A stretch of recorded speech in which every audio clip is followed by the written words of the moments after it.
Ang tula ko pong ito ay aking nalikha. Ito po'y isang tulang talinghaga.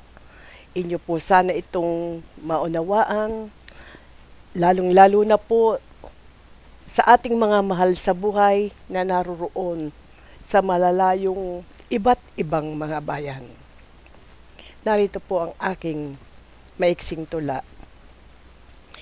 Nakikita niyo ba lawak ng lupang yan, na kanyang sininop at kanyang hinawan, upang makita itong kagandahan ng buong paligid ng kanyang tahanan.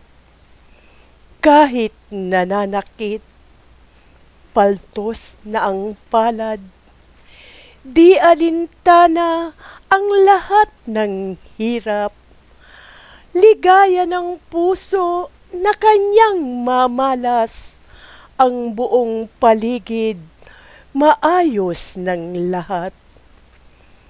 Sari-saring gulay dito'y nakatanim, parang bahay kubo na isang awitin.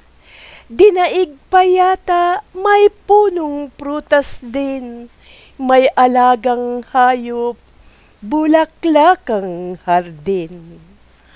Kapag umaani sila nitong gulay, di nalilimutan kapitbahay bigyan.